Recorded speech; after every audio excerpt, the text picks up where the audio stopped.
Hello everyone and welcome to the Reading Boys mock exam paper review, and this review is of paper 1, the English paper. So we'll be going through that now. Let's just have a quick look at the summary sheet, and again these have the instructions that you'll have been given on the day, and it's important perhaps just to have a quick reread through to make sure that you are answering the corrections in the correct manner and you know how to make any corrections to your own answers if you needed to. So have a quick brief moment, we'll move on. And again, that may be useful just so you know or start to think about which sections you found easy to complete within the time or which sections you found hard. I have here just a quick answer section. This is where the answers quickly go over the comprehension, similar in meaning and opposites. If you want to see the answers for the spelling section, you'll have to scroll down in the video and jump to the bit where I've got the answers typed out. Right, let's jump into the comprehension. So looking here, here's a practice question, and so a practice question has a very short bit of text just to make sure you're familiar with the process. So number 1 is where were the narrator's companions lying? And it says here they were laying in their corners like an object, so in their corners is the answer. And then part 2, when I felt my mind clear, what type of word is felt? What is feeling? Well, it's a verb in this case because they're feeling something. And again, that's often a trick for verbs. If you can put an ing on the end, quite often that means that does mean it's a verb. It's a doing word. Here is a section of text. Again, I realise it's quite small and you may well want to have a look at your own. And hopefully as you were going through this, you read through, you underlined any key words. My advice tends to be to underline the who, what, the 5 W's, which is who, what, when, where, and why. And the reason I like to highlight those is because that's a very efficient way of making a summary. If you read any passage and you know the who, what, when, where, why, you've quite quickly summarised it. But also, as we know in comprehensions, they're going to ask questions about the text, and quite often if you know who, what, when, where, why, you're going to know the answers to a lot of the potential questions. Not all of them, but it's a nice way of summarising. So that's my advice as we go through, just to underline any who, what, when, where, why questions, and also any other particularly large or descriptive words, because quite often they'll have questions about that as well. So jumping straight into it, number 1, when was the Liniment Cake episode? And it was nearly a month ago, so not quite a month. Number 2, why did Anne empty milk into a basket of yarn balls? And it's because she wasn't thinking, she was on autopilot. Number 3, what do you think while wrapped in imaginative reverie means? This is a fantastic phrase, but it essentially means she was lost in a world of her own. So she is wrapped up in by her imagination. So she's obviously basically daydreaming, I think is the word we would use nowadays. Number 4, how did Anne describe the party invitation list to Marilla? And it was just a few people that they knew. So it's a few people. Number 5, how were the girls feeling in lines 8 through 10? They were feeling a bit mischievous, only a little bit naughty. Number 6, I should move this up just so everyone can see. There. Number 6, what was the main consequence of the daring game? And it was a lot of silly things. So nothing too serious. Number 7, who was the daring game fashionable amongst? And it was amongst insignificant people. Insignificant meaning not important. Number 8, again, just move that down so you can see that. There you go. Number 8, how did Ruby respond to Carrie's dare? Ruby did it really well, despite being scared of caterpillars and tearing her dress. Number 9, what was Carrie's reaction to the dare? She felt uncomfortable. That's very much because of the fear of the caterpillars. Number 10, how did Jane respond with Josie's dare? She tried her best and then ultimately failed. She tried hard but ultimately failed is the answer. Number 11, what was Josie's triumph? And it was setting a dare that Jane couldn't do, because of course Jane tried her best but didn't manage to do it, and so that was her victory. She managed to think of something that Jane couldn't do. 12, why was Josie able to complete her dare? And it's because she had a natural skill for walking board fences, so she was very dexterous. She had good balance. Number 13, why is Anne described as behaving rashly in line 35? She was behaving rashly because she was claiming she could do something that was very difficult, without perhaps thinking through the consequences. Number 14, nimbly did. And in this type of constance, what is nimbly? Well, it's an adverb, because you can do something nimbly, but of course it's a description of how she did it. So she nimbly did something, so again it's a description of a verb, it's an adjective of a verb. It describes how something was done. Number 15, ripe for any enticing form. What does this mean? Which of the following words is closest to enticing? If something entices you, it's tempting. So I find chocolate very enticing. Irrelevant to the time of day, I always like a bit of chocolate. Number 16. Deficient in some qualities. Line 34. What word is most similar to meaning deficient?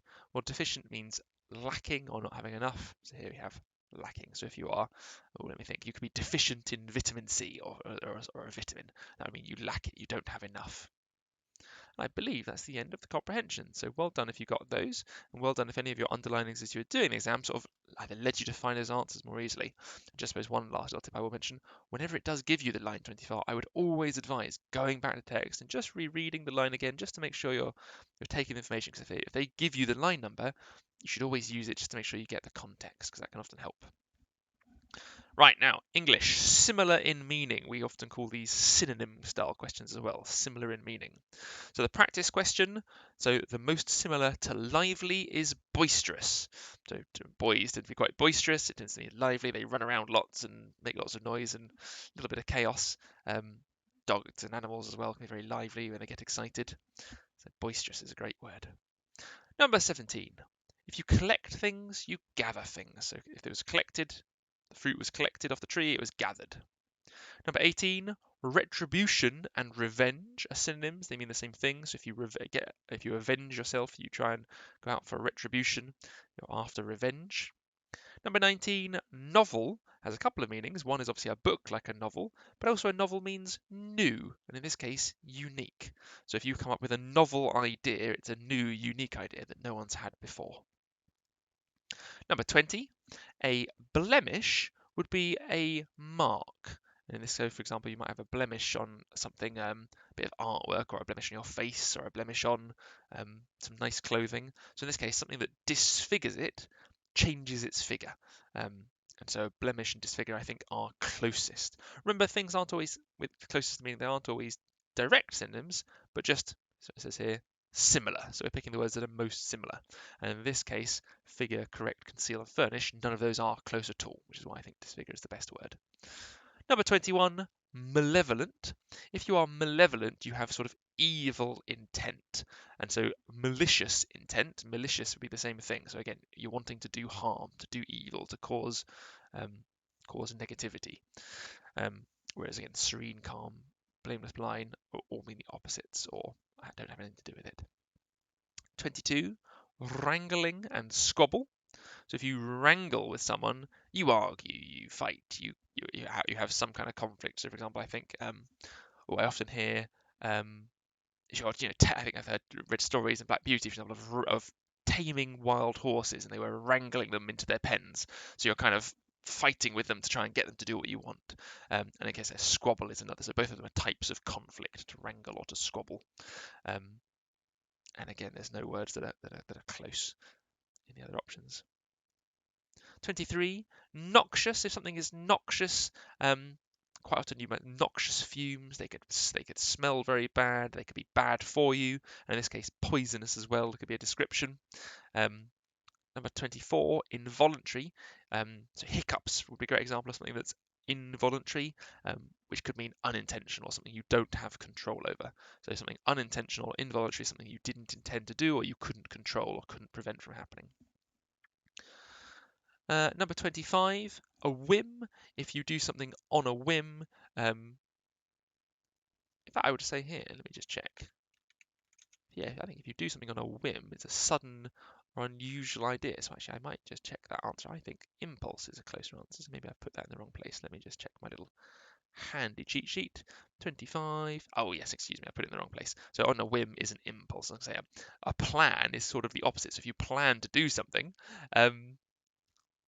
that's the opposite of doing it on a whim, which is on impulse. So there you go. Sorry, I had to correct that. So let me just be clear.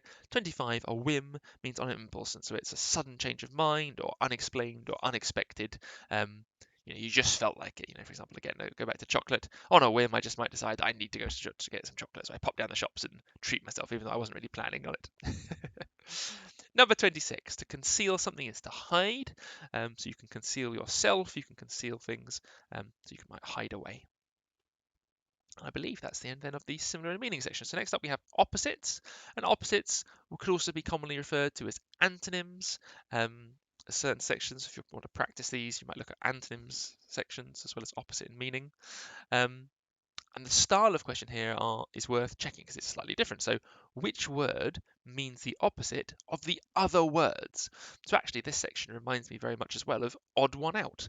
However, it's a more sort of, I think, a slightly nicer version of odd one out, because odd one out where all the words mean the same. So the two methods, just very quickly, I'll be looking for here is one is, can I find two words with opposite meanings? Because if I can, I know one of them is the odd answer, but I also may be just looking, especially if I'm not sure of some of the words, to see if I can create four words that mean the same, and then I'll know the fifth word must mean the opposite. So in the practice question, you have leave, depart, vacate, and move, which is to go away, whereas C, remain, means to stay. So C is the odd one out. 27, we have demolish, devastate, destroy, and level, which will mean to knock down, whereas build means to create or build up. 28, stupendous, incredible, amazing, superb, all mean awesome, fantastic, great things. Whereas something is woeful, it causes woe, which is sadness. So full of sadness, basically, is what woeful means. It's awful, terrible, which are the opposite. 29, bold, confident, boisterous, and outgoing all mean brave, confident, kind of the opposite of shy, whereas E, bashful, does mean shy. So shy and bashful would be the opposite. 30, condemn, punish, blame, and censor, which is a great word, censor, all means to go against, to punish. Let me think of a good synonym. Well, they all mean to sort of to go against. So a teacher might condemn or punish someone for doing wrong. They might tell off. That's a good word, to tell off. Whereas to condone something means to support or give it your support or give it your approval. So again, I might get condemned for buying and eating too much chocolate, whereas my friend who I share it with might condone my actions and think, yeah, that was a good move. So again, they're opposites. One means to support, one means to tell off or go against or believe against. 31. Bad, dangerous, harmful, detrimental, or all things that are not good for you. They're bad for you. Whereas benign means it's harmless. It doesn't mean it's good for you, but it just means it doesn't do anything. It's okay. It's fine. It's nothing. So touching poison ivy would be harmful, but touching a sunflower is completely benign. It's nothing. You could hold one of those with no problem. 32. Ignorant, oblivious, unwitting, and unacquainted all mean you don't know what's going on. You're not conscious of your surroundings. Whereas if you're aware, you're paying attention. You know exactly what's going on. So it's the obvious. Great words there. Unacquainted and oblivious in particular. They're really good. 33. Partial, fragmented, incomplete, deficient all means not having enough, not finished yet, unfinished, whereas whole means entire, fully done, all of it's there. 34. Accolade, acclaim, credit, and distinction are all positive. So, for example, you may do something really important and it's to your credit, or you do something with distinction. It means you do it and you get praise for it. You receive the appropriate reward. And so it's normally the result of doing something good and positive. Whereas the opposite is blame, which if you receive the blame for something, you've done something negative, which you're getting put towards. So accolade, acclaim, credit, and distinction are all things that you do that are attributed to you, but they are positive things, whereas blame is something that's attributed to you, which is a negative thing. 35. Benevolent, humane, compassionate, sympathetic all mean you're caring, you can put someone else in someone else's shoes, you can understand people's point of view. Whereas if you're very callous, you're very harsh and hard. And actually, the word comes from growing calluses, are sort of those hard patches of skin you might get on your hands or your feet, which are kind of rough, but then protect you against further damage. So if you go hiking a lot, you might get calluses on your feet. So if someone is callous, it means they've kind of grown these harsh protections and they're protected from feeling other people's emotions, which is not necessarily a good thing, although in certain jobs it may be necessary. So callous people can kind of don't feel what other people feel. They can protect themselves from that. Number 36, immoral, unethical, nefarious, and unsavory all mean things. I mean, immoral is the best one, that are not moral, that are not good. Maybe not as far as evil, but certainly, like, for example, stealing would be unethical, nefarious, immoral. Whereas the righteous thing is the good thing, it's the humane thing, it's the it's the chivalrous knight of old, will always be righteous, always do the correct thing. So not lying, telling the truth, holding doors open for people, being a good, positive contributor would be to be righteous. Now we're on to the missing sections, the missing letters section. And so for here, I think the easiest way for me to do this is just to show you the correct words that would have go in. And of course, I'll read out the word. So in this case, the teacher was pleased with our results, so EAS. Number 37, it was a tight battle, but we triumphed in the end, so TRI. We all thought it was a splendid firework display, so SPL. The stadium was at full capacity, which means the maximum number of people, so APA for 39. 40, the coupons gave us a useful discount at the shops, so that should be an I. Let me just make that I look a bit more I-like. There you go. So the coupons gave us a useful discount at the shops, so DIS. The evidence against the accused was substantial. Evidence is ENCE at the end. Number 42, as we were only 11, we were eligible for a junior ticket. If you're eligible for something, it means you're allowed to have it or you're able to get it. Number 43, there was a nasty incident outside the shop, but fortunately no one was hurt, so DENT for incident. 44, everyone got involved in the debate, OLV for involved. 45, the countryside can be so peaceful at night, so PEA. And then finally, 46, the prospect of playing in this heat was not an enticing one. The prospect, which kind of means the idea or the potential of having to go outside in this case. And that, everyone, is the end of the paper. So I hope that helps and hope that you found those answers useful. There'll be another video that will go through the maths section as well. And I just want to take the time to say thank you so much and really well done for both completing the exam and going through this video. I know it's really valuable to go back and check. And I'll just leave you with one final point, that if you may well have already done this, but make sure that if you are sort of handing anything in and you have received anything by mail, that you take a photo of any test papers before you send them to us. Obviously, if you're not doing exams by post, we'll already have a copy of your answer sheets and they'll be winging their way to you, so you won't have to worry. Right, everyone, again, I'll go back to here, so thank you so much for your time, all the best, and we will, I'm sure, hopefully see you again soon. Bye-bye for now.